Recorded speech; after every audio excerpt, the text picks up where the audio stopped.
부산 바다 1등은 어디인가요? 질문 하나 던지고 그림 시작할게요. 오늘은 이국적이고 토착적인 대상에서 비롯된 정서를 가져와서 화면의 신비감을 자아내 볼 거예요. 버밀리온 색감 좋습니다. 붉지만 징그럽지 않고요. 빛의 잔상과 닮아 있어요. 독일 아저씨 한 분을 그릴 거예요. 사진에 담긴 그의 자세가 너무나 좋았어요. 먼 곳을 응시하는 눈빛도요. 오늘은 사진이 이미 너무 잘 찍혔기 때문에 인물 크기나 위치, 구도의 왜곡 없이 최대한 당시 분위기를 잘 살려보는 데 주력할 겁니다.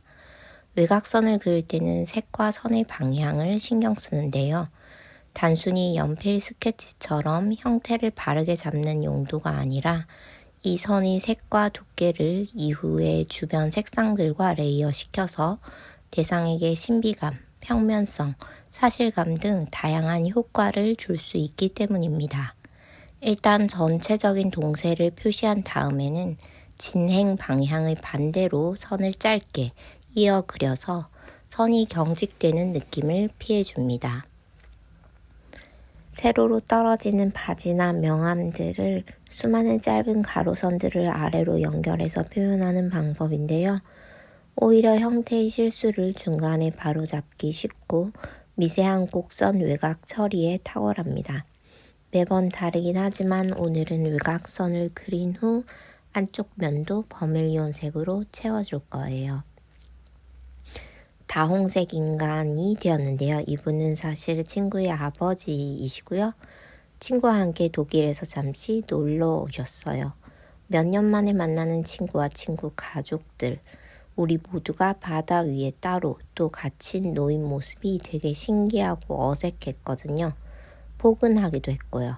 그래서 사진이 그대로 잘 찍혀 나온 것 같아요. 어쨌든 인물을 다홍인간으로 만든 후 안착감을 주기 위해 부분적으로 문질러서 색을 닦아냈고요. 대비되는 그린 톤으로 인물 반쪽을 명암을 줍니다. 지금 쓰는 색은 사실 그림 마무리에서 발현될 최종 색과는 거리가 멀어요. 그림의 깊이감을 위해 전혀 다른 색으로 한번 깔아준다고 생각하시면 좋겠습니다. 처음엔 이해가 잘 되지 않을지도 모르는데 아크릴이나 수채화랑은 다르게 위화는 밑작업을 어떤 색으로 해놓느냐에 따라서 굉장히 다른 풍의 그림을 만들어낼 수 있기 때문에 최대한 다양한 기법들을 연습해 보길 바랍니다. 그러니까 지금 망했다고 생각하는 그 색이 나중에는 오히려 기회가 될 수 있는 그런 여지가 있는 다양한 매력의 재료라는 것이죠. 이제 바다 뒤 산 라인을 그려줄 겁니다. 역시나 진행 방향으로 쭉 긋지 않고 진행 방향과 수직인 선들을 짧게 이어붙여 외곽선에 여지를 줍니다. 인물 얼굴의 라인도 굉장히 중요하거든요. 수정이야 얼마든지 할 수 있지만 물감이 덕지덕지 묻어버리면 나중에 곤란해질 수 있어요. 최대한 얇고 새침하게 라인을 따줍니다. 어두운 배경색으로 다홍 라인에 맞추어 그보다 더 섬세하게 색을 왼쪽으로 밀어 넣어 주시면 돼요. 이번 그림은 주로 수직 수평 터치를 써서 초벌을 할 생각이에요. 그림에 넘실대는 이야기와 파도는 충분히 감성적인 면이 있거든요. 누구나의 추억에 하나씩 자리한 장면이기도 하고요. 그렇게 이미지의 전달이 직접적일수록 우리는 있는 힘껏 침착해야 합니다. 요란하게 휘두르는 붓질을 최대한 자제하고 가로 그리고 세로로 모직을 짜듯이 눈앞에 일렁이는 풍경들을 차분하게 엮어 나가야 더 많은 흥미를 불러일으킬 수 있는 것 같아요.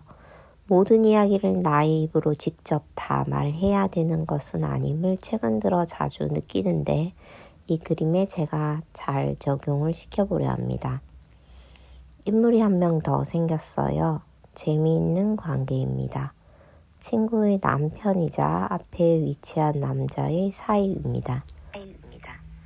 화면에 놓인 이 둘의 위치와 크기가 너무너무 절묘해서 제 마음을 사로잡아 버렸어요.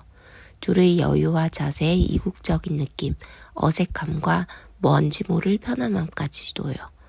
그래서 일부러 15호 캔버스를 주문해 기다렸습니다. 그림마다 어울리는 사이즈가 있다고 생각하는데 이 그림은 딱 15F라는 생각이 들더라고요. 인물 이외의 이 사진의 재밌는 점은 마치 지질층과 같이 여러 겹의 사선 레이어가 이 두 인물 사이에 펼쳐진다는 점입니다. 우선은 고운 모래가 있고요. 그 다음은 파도가 휩쓸고 간 젖은 모래, 지금 밀려나가는 중인 거품 낀 얕은 파도, 그 다음은 깔린 짙은 바다, 또한 바로 치고 들어오는 작은 파도 한 줄, 어딘가의 조명을 반영하는 먼 바다의 파도와 그 넘실댐, 수평선은 사라지고 곧바로 이어지는 산의 좁빗한 곡선들까지도. 이 모든 겹들은 색이 다르고 부피가 다르고 각자의 방향과 속도감을 가지고 있어요. 단순한 구도의 많은 방향과 색, 속도, 그리고 적절한 등장인물 그 사이. 이미 사진이 거의 다 주는 정보만 가지고도 충분히 좋은 그림을 그려낼 수 있는 축복받은 예시이죠. 그것이 꼭 좋은 결과를 보장하는 것은 아니겠지만 우선은 머리를 많이 굴리지 않고 나의 감에 맡기는 만큼 붓질의 신남, 순수한 재미를 표출할 수 있기 때문에 그것만으로 이미 좋습니다. 연두색을 썼습니다. 사진에 이미 그린이라는 힌트가 있긴 했고 대부분의 배경이 어둡거나 무채색이기 때문에 여기서 포인트를 줬어야 했어요. 이번 그림은 색 면에서도 아주 정확한 어떤 게시들을 내려주었는데요. 하늘은 튀르키스 블루와 인디고, 그리고 핫핑크와 코발트 블루로 만든 천진한 보라를 나란히 연결시켜서 그라데이션을 시켜줍니다. 낮에 찍은 사진이었다면 앞은 또렷하고 뒤는 흐릿한 와중에도 모든 것이 순서대로 잘 보여서 사실적인 원근이 잘 드러났을 거예요. 하지만 밤이 주는 정보는 생략과 과장이 많아서 선명함과 흐릿함이 원래의 원근법을 따르지 않고 그래서 오히려 재밌기도 합니다. 저는 그래서 무엇보다 산과 하늘이 갈라지는 라인을 또렷하고 새침하게 잘 잡아볼까 합니다. 아래쪽은 오히려 밀도 면에서 시원하고 얇게 펼쳐버릴 거고요.